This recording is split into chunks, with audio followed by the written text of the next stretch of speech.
ನಮಸ್ಕಾರ ಹಾಗೆ ಎಲ್ಲರಿಗೂ ರಮ್ಯ ಮನೆ ಅಡುಗೆ ಚಾನೆಲ್ಗೆ ಸ್ವಾಗತ। ಈ ವಿಡಿಯೋದಲ್ಲಿ ಇನ್ಸ್ಟಂಟ್ ಬ್ರೇಕ್ಫಾಸ್ಟ್ನ ಹೇಗೆ ಮಾಡ್ಕೋದು ಅಂತ ಹೇಳಿ ನೋಡೋಣ। ತುಂಬ ಸುಲಭವಾಗಿ ಹಾಗೆ ಕಡಿಮೆ ಸಮಯದಲ್ಲಿ ಈ ಇನ್ಸ್ಟಂಟ್ ದೋಸೆನ ಮಾಡ್ಕೊಳ್ಬಹುದು। ತುಂಬ ಸ್ಪಾಂಜಿಯಾಗಿ ದೋಸೆ ಬರುತ್ತೆ। ಹಾಗೆ ಅದರ ಜೊತೆ ಒಂದು ಸಿಂಪಲ್ ಆದ ರುಚಿಕರವಾದಂತ ಟೊಮೆಟೊ ಚಟ್ನಿನ ಹೇಗೆ ಮಾಡ್ಕೋದು ಅಂತ ಹೇಳಿ ನೋಡೋಣ। ಅದಕ್ಕಿಂತ ಮುಂಚೆ ಇನ್ನೂ ಚಾನೆಲ್ಗೆ ಯಾರು ಸಬ್ಸ್ಕ್ರೈಬ್ ಆಗಿಲ್ಲ ದಯವಿಟ್ಟು ಚಾನೆಲ್ಗೆ ಸಬ್ಸ್ಕ್ರೈಬ್ ಆಗಿ। ಇವಾಗ ಹೇಗೆ ಮಾಡೋದು ನೋಡೋಣ ಬನ್ನಿ। ನಾನಿಲ್ಲಿ ಒಂದು ಮಿಕ್ಸಿಂಗ್ ಬೌಲ್ಗೆ 1 ಬೌಲ್ನಷ್ಟು ಅವಲಕ್ಕಿನ ಹಾಕೊಂಡಿದ್ದೀನಿ। ಇವಾಗ ಇದನ್ನು ಒಂದು 2-3 ನೀರು ಕ್ಲೀನಾಗಿ ತೊಳ್ಕೊಳ್ಳೋಣ। ನೋಡ್ಬೋದು ನಾನಿಲ್ಲಿ ತೊಳೆದು ಇದನ್ನು ಒಂದು 5-6 ನಿಮಿಷ ಹಾಗೆ ಇಟ್ಕೊಳ್ಳೋಣ। ಈ ಕಡೆ ಒಂದು ಪಾತ್ರೆಗೆ 1 ಕಪ್ನಷ್ಟು ರವೆನ ತಗೊಂಡಿದ್ದೀನಿ। 1 ಕಪ್ ರವೆಗೆ ಹಾಗೆ 1 ಕಪ್ ಅವಲಕ್ಕಿಗೆ ಇಲ್ಲಿ ಒಂದು ಅರ್ಧ ಕಪ್ನಷ್ಟು ಹುಳಿಯಾದ ಮೊಸರನ್ನ ತಗೊಂಡಿದ್ದೀನಿ। ತುಂಬ ಸಪ್ಪೆ ಮೊಸರಿತ್ತಂದ್ರೆ 1 ಕಪ್ನಷ್ಟು ಮೊಸರನ್ನ ಹಾಕ್ಕೊಳ್ಬೋದು।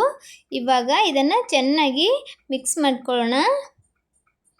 ತುಂಬ ಡ್ರೈ ಅನಿಸಿದರೆ ಸ್ವಲ್ಪ ನೀರನ್ನು ಹಾಕ್ಕೊಳ್ಬೋದು। ನಾನಿಲ್ಲಿ ಒಂದು ಅರ್ಧ ಕಪ್ನಷ್ಟು ನೀರನ್ನು ಸೇರಿಸ್ತಾ ಇದ್ದೀನಿ।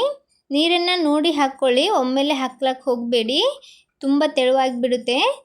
ಒಂದು ಅರ್ಧ ಕಪ್ನಷ್ಟು ನೀರನ್ನು ಹಾಕ್ಕೊಂಡು ಇದನ್ನು ಗಂಟಿಲ್ಲದ ಹಾಗೆ ಚೆನ್ನಾಗಿ ಮಿಕ್ಸ್ ಮಾಡ್ಕೊಳ್ಳೋಣ। ನೋಡ್ಬೋದು ಇವಾಗ ಈ ಥರ ಮಿಕ್ಸ್ ಮಾಡಿ ಇಟ್ಕೊಂಡಿದ್ದೀನಿ। ಇದನ್ನು ಒಂದು 10 ನಿಮಿಷ ಹಾಗೆ ಬಿಡೋಣ। ಅಲ್ಲಿಯವರೆಗೂ ಒಂದು ಸಿಂಪಲ್ ಆದ ಚಟ್ನಿ ಮಾಡ್ಕೊಳ್ಳೋಣ। ಚಟ್ನಿ ಮಾಡಲಿಕ್ಕೆ ಒಂದು ಸ್ವಲ್ಪ ಎಣ್ಣೆ ಹಾಕ್ಕೊಂಡು ಹಾಗೆ ಅದಕ್ಕೇ 1 ಚಮಚ ಉದ್ದಿನಬೇಳೆ, 1 ಚಮಚದಷ್ಟು ಕಡಲೆಬೇಳೆನ ಹಾಕ್ಕೊಂಡಿದ್ದೀನಿ। ಇದನ್ನು ಹಾಕ್ಕೊಂಡು ಇದನ್ನು ಚೆನ್ನಾಗಿ ಹುರ್ಕೊಂಡು ನಂತರ ಒಂದು ಅರ್ಧ ಚಮಚದಷ್ಟು ಜೀರಿಗೆನ ಹಾಕ್ಕೊಂಡಿದ್ದೀನಿ। ಗ್ಯಾಸನ್ನು ಮೀಡಿಯಮ್ ಫ್ಲೇಮಲ್ಲಿ ಇಟ್ಕೊಂಡು ಇದನ್ನು ಚೆನ್ನಾಗಿ ಕಲರ್ ಬರೋವರೆಗೂ ಹುರ್ಕೊಳ್ಳಿ। ಹೈ ಫ್ಲೇಮಲ್ಲಿ ಇಟ್ಕೊಂಡು ಹುರ್ಕೊಂಡ್ರೆ ಇದು ಹೊತ್ಬಿಡುತ್ತೆ, ಒಂದು ವೇಳೆ ಇದು ಹೊತ್ತಿದ್ರೆ ಟೇಸ್ಟ್ ಕೂಡ ಚೆನ್ನಾಗಿ ಬರೋದಿಲ್ಲ। ಇವಾಗ ಒಂದು 2-3 ಎಸಳು ಬೆಳ್ಳುಳ್ಳಿ, ಒಂದು ಸ್ವಲ್ಪ ಶುಂಠಿ, ಒಂದು 2-3 ಮೆಣಸಿನ್ಕಾಯಿ ಹಾಕ್ಕೊಂಡಿದ್ದೀನಿ। ಹಾಗೆ ಒಂದು ಸ್ವಲ್ಪ ಕರಿಬೇವು, ಒಂದು ದೊಡ್ಡ ಸೈಜ್ ಈರುಳ್ಳಿನ ಕಟ್ ಮಾಡಿ ಹಾಕ್ಕೊಂಡಿದ್ದೀನಿ। ಇವಾಗ ಇದನ್ನು ಚೆನ್ನಾಗಿ ಫ್ರೈ ಮಾಡ್ಕೊಳ್ಳೋಣ। ಈರುಳ್ಳಿಯಲ್ಲಿರೋ ಹಸಿ ವಾಸನೆ ಹೋಗೋವರೆಗೂ ಅದು ಫ್ರೈ ಆಗಬೇಕಾಗುತ್ತೆ। ನೋಡ್ಬೋದು ಇವಾಗ ಈರುಳ್ಳಿ ಸಹ ಫ್ರೈ ಆಗಿದೆ। ಅದಕ್ಕೇ ಒಂದು ಕಾಶ್ಮೀರಿ ರೆಡ್ ಚಿಲ್ಲಿಯನ್ನು ಹಾಕ್ಕೊಂಡಿದ್ದೀನಿ, ಕಲರ್ಗೋಸ್ಕರ ಹಾಕ್ಕೊಂಡಿದ್ದು, ಇಲ್ಲಾಂದರೆ ಸ್ಕಿಪ್ ಮಾಡ್ಬೋದು। ನಂತರ 1 ಟೊಮೆಟೊನ ಕಟ್ ಮಾಡಿ ಸೇರಿಸ್ಕೊಂಡಿದ್ದೀನಿ। ಇವಾಗ ಇದೆಲ್ಲ ಚೆನ್ನಾಗಿ ಹುರ್ಕೊಳ್ಳೋಣ। ಟೊಮೆಟೊಲ್ಲಿ ಹಸಿ ವಾಸನೆ ಹೋಗೋವರೆಗೂ ಇದನ್ನು ಹುರ್ಕೊಳ್ಬೇಕಾಗುತ್ತೆ। ಸ್ವಲ್ಪ ಗ್ಯಾಸನ್ನು ಮೀಡಿಯಮ್ ಫ್ಲೇಮಲ್ಲಿ ಇಟ್ಕೊಂಡು ಚೆನ್ನಾಗಿ ಇದನ್ನು ಹುರ್ಕೊಳ್ಳಿ। ನಂತರ ಇದಕ್ಕೇ ಒಂದು ಸ್ವಲ್ಪ ಉಪ್ಪನ್ನು ಹಾಕ್ತಾ ಇದ್ದೀನಿ, ರುಚಿಗೆ ತಕ್ಕಷ್ಟು ಉಪ್ಪನ್ನು ಹಾಕ್ಕೊಳ್ಳಿ। ಹಾಗೆ ಒಂದು ಸ್ವಲ್ಪ ಕೊತ್ತಂಬರಿನ ಹಾಕ್ಕೊಂಡು ಇದನ್ನು ಸಹ ಒಂದು ಸ್ವಲ್ಪ ಹೊತ್ತು ಚೆನ್ನಾಗಿ ಹುರ್ಕೊಳ್ಳೋಣ। ಚಟ್ನಿ ಮಾತ್ರ ತುಂಬ ಚೆನ್ನಾಗಿ ಬರುತ್ತೆ। ಒಮ್ಮೆ ನೀವು ಮಾಡ್ಕೊಂಡ್ರಿ ಅಂದ್ರೆ ಪದೇ ಪದೇ ಜಟ್ಪಟಾಗಿ ಇದನ್ನೇ ಮಾಡ್ಕೊಳ್ತೀರಾ। ಈ ಥರ ಇದನ್ನು ಹುರ್ಕೊಂಡು ತಣ್ಣಗಾಗೋದಕ್ಕೆ ಬಿಡೋಣ। ಪೂರ್ತಿ ತಣ್ಣಗಾದ ನಂತರ ಒಂದು ಮಿಕ್ಸರ್ ಜಾರ್ಗೆ ಹಾಕ್ಕೊಂಡು ಅದಕ್ಕೆ ಒಂದು ಸ್ವಲ್ಪನೇ ನೀರನ್ನು ಹಾಕ್ಕೊಂಡು ರುಬ್ಕೊಳ್ಳೋಣ। ನಿಮ್ಗೆ ಯಾವ ಕನ್ಸಿಸ್ಟೆನ್ಸಿ ಬೇಕು ಆ ಥರ ಇದನ್ನು ರುಬ್ಕೊಳ್ಬೋದು। ನಾನಿಲ್ಲಿ ಈ ಥರ ಇದನ್ನು ರುಬ್ಕೊಂಡು ಒಂದು ಬೌಲ್ಗೆ ಸರ್ವ್ ಮಾಡ್ಕೊಂಡಿದ್ದೀನಿ। ಇದನ್ನು ಹಾಗೇನೂ ಸಹ ಬಳಸ್ಬೋದು, ಆದರೆ ಒಂದು ಸಿಂಪಲ್ ತಡ್ಕ ಕೊಟ್ಟರೆ ತುಂಬ ಚೆನ್ನಾಗಿರುತ್ತೆ। ಒಂದು ಸ್ವಲ್ಪ ಕಾಯ್ದಿರೋ ಎಣ್ಣೆಗೆ ಒಂದು ಅರ್ಧ ಚಮಚದಷ್ಟು ಸಾಸಿವೆ, ಒಂದು ಸ್ವಲ್ಪ ಕರಿಬೇವನ್ನು ಹಾಕ್ಕೊಂಡು ಅದನ್ನು ಚೆನ್ನಾಗಿ ಫ್ರೈ ಮಾಡಿ ಚಟ್ನಿ ಮೇಲ್ಗಡೆ ಸಿಂಪಲ್ ಒಗ್ಗರಣೆ ಹಾಕ್ಕೊಳ್ಳೋಣ। ಈ ಥರ ಸಾಸಿವೆ ಒಗ್ಗರಣೆ ಹಾಕೋದ್ರಿಂದ ರುಚಿ ಕೂಡ ತುಂಬ ಚೆನ್ನಾಗಿರುತ್ತೆ। ನೋಡ್ಬೋದು ಇವಾಗ ಸಿಂಪಲ್ ಆದ ಟೊಮೆಟೊ ಚಟ್ನಿ ರೆಡಿ ಇದೆ। ದೋಸೆನೂ ಕೂಡ ಮಾಡ್ಕೊಂಡು ಬಿಡೋಣ। ದೋಸೆ ಮಾಡೋದು ಕೂಡ ತುಂಬ ಸುಲಭ। ಈ ಕಡೆ ನಾವು ನೆನೆಸಿಟ್ಟಿರುವಂತಹ ರವೆ, ಮೊಸರು ಹಾಗೆ ಅವಲಕ್ಕಿನ ಒಂದು ಮಿಕ್ಸರ್ ಜಾರಿಗೆ ಹಾಕ್ಕೊಳ್ಳೋಣ। ಇದಕ್ಕೇ ನಿಮಗೆ ತುಂಬ ಗಟ್ಟಿ ಅನಿಸಿದ್ರೆ ಒಂದು ಸ್ವಲ್ಪ ನೀರನ್ನು ಹಾಕ್ಕೊಳ್ಬೋದು। ನಾನಿಲ್ಲಿ ಒಂದು ಸ್ವಲ್ಪ ನೀರನ್ನು ಹಾಕ್ಕೊಂಡಿದ್ದೀನಿ, ತುಂಬ ನೀರನ್ನು ಸಹ ಹಾಕ್ಕೊಳ್ಬೇಡಿ। ಇವಾಗ ಇದನ್ನು ಗ್ರೈಂಡ್ ಮಾಡಿ ತಗೊಳ್ಳೋಣ। ನೋಡ್ಬೋದು ಈ ಥರ ಗ್ರೈಂಡ್ ಮಾಡಿ ಇದನ್ನು ಒಂದು ಬೌಲ್ಗೆ ಹಾಕ್ತಾ ಇದ್ದೀನಿ। ತುಂಬ ತೆಳುವಾಗೂ ಇರಬಾರ್ದು, ಹಾಗೆ ತುಂಬ ಗಟ್ಟಿಯಾಗೂ ಇರಬಾರ್ದು। ಜಾಸ್ತಿ ನೀರನ್ನು ಒಮ್ಮೆಲೆ ಹಾಕ್ಲಕ್ಕೆ ಹೋಗಬೇಡಿ। ಈ ಟೈಮ್ದಾಗ ನಿಮಗೇನಾದರೂ ಗಟ್ಟಿ ಅನಿಸಿದ್ರೆ ಸ್ವಲ್ಪ ನೀರನ್ನು ಹಾಕ್ಕೊಳ್ಬೋದು। ನನಗೆ ಇದು ಪರ್ಫೆಕ್ಟ್ ಆಗಿದೆ, ಅದಕ್ಕೋಸ್ಕರ ನೀರೇನು ಹಾಕಿಲ್ಲ। ಇದಕ್ಕೇ ರುಚಿಗೆ ತಕ್ಕಷ್ಟು ಉಪ್ಪು ಹಾಗೆ 1 ಚಮಚ ಈನೋ ಪೌಡ್ರನ್ನು ಹಾಕ್ಕೊಂಡು ಇದನ್ನು ಚೆನ್ನಾಗಿ ಒಂದೇ ಡೈರೆಕ್ಷನಲ್ಲಿ ಮಿಕ್ಸ್ ಮಾಡ್ಕೊಳ್ಳೋಣ। ಈನೋ ಪೌಡ್ರ್ ಹಾಕಿದ ನಂತರ ಇದನ್ನು ಒಂದೇ ಡೈರೆಕ್ಷನಲ್ಲಿ ಮಿಕ್ಸ್ ಮಾಡಬೇಕಾಗುತ್ತೆ। ಈ ಥರ ಮಿಕ್ಸ್ ಮಾಡ್ಕೊಂಡ್ರೆ ಆಯಿತು. ಜಟ್ಪಟ್ಟಾಗಿ ನೀವು ದೋಸೆನ ಹಾಕ್ಕೊಳ್ಬೋದು. ನೋಡ್ಬೋದು ಬ್ಯಾಟರ್ ಯಾವ ಕನ್ಸಿಸ್ಟೆನ್ಸಿ ಇದೆ ಅಂಥೇಳಿ. ಇದೇ ಥರ ಇರಬೇಕು, ತುಂಬ ತೆಳುವಾಗೂ ಕೂಡ ಆಗಬಾರ್ದು.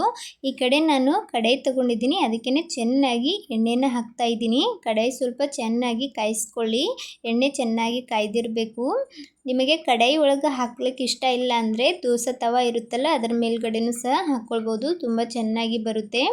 ನಾನಿಲ್ಲಿ ಕಡಾಯಲ್ಲಿ ಹಾಕಿ ತೋರಿಸ್ತಾ ಇದ್ದೀನಿ. ಚೆನ್ನಾಗಿ ಕಾಯ್ದಿರೋ ಕಡಾಯಿಗೆ ಒಂದು ಸ್ವಲ್ಪ ಎಣ್ಣೆನ ಹಾಕ್ಕೊಂಡು ಅದರ ಮೇಲ್ಗಡೆ ನಾವು ರೆಡಿ ಮಾಡಿಟ್ಟಿರುವಂಥ ಬ್ಯಾಟರ್ನ ಹಾಕ್ಕೊಳ್ಳೋಣ. ನಿಮಗೆ ಯಾವ ಥರ ಬೇಕು ಆ ಥರ ಮಾಡ್ಕೊಳ್ಬೋದು. ಬ್ಯಾಟರ್ನ ಹಾಕ್ಕೊಂಡ್ಬಿಟ್ಟು ಇವಾಗ ಮುಚ್ಚಳ ಮುಚ್ಚಿ ಒಂದು 2-3 ನಿಮಿಷ ಇದನ್ನು ಬೇಯಿಸ್ಕೊಳ್ಳೋಣ. ಒಂದು ಸೈಡ್ ಚೆನ್ನಾಗಿ ಬೇಯ್ದ ನಂತರ ಅದನ್ನು ಈ ಥರ ಇನ್ನೊಂದು ಬದಿಗೆ ಎತ್ತಿ ಹಾಕ್ಕೊಂಡು ಅದಕ್ಕೆ ಬೇಕಾದರೆ ಒಂದು ಸ್ವಲ್ಪ ಮೇಲ್ಗಡೆಯಿಂದ ಎಣ್ಣೆನೂ ಸಹ ಹಾಕ್ಕೊಳ್ಬೋದು. ಎರಡೂ ಬದಿಯಲ್ಲಿ ಚೆನ್ನಾಗಿ ಇದನ್ನು ಬೇಯಿಸ್ಕೋಬೇಕಾಗುತ್ತೆ, ತುಂಬ ಚೆನ್ನಾಗಿ ಬರುತ್ತೆ. ಕಡಾಯಿಯಲ್ಲೂ ಸಹ ಮೊದಲನೇದು ಮಾಡುವಾಗ ಒಂದು ಸ್ವಲ್ಪ ಎಣ್ಣೆನ ಜಾಸ್ತಿ ಹಾಕ್ಕೊಳ್ಳಿ, ನಂತರ ತಾನಾಗೆ ಏಳುತ್ತೆ ಸ್ವಲ್ಪ ಸ್ವಲ್ಪ ಎಣ್ಣೆ ಹಾಕ್ಕೊಂಡು ಮಾಡಿದರೆ. ಇವಾಗ ನೋಡ್ಬೋದು ಎರಡೂ ಬದಿಯಲ್ಲಿ ಚೆನ್ನಾಗಿ ಈ ಥರ ಬೇಯಿಸ್ಕೊಂಡಿದ್ದೀನಿ.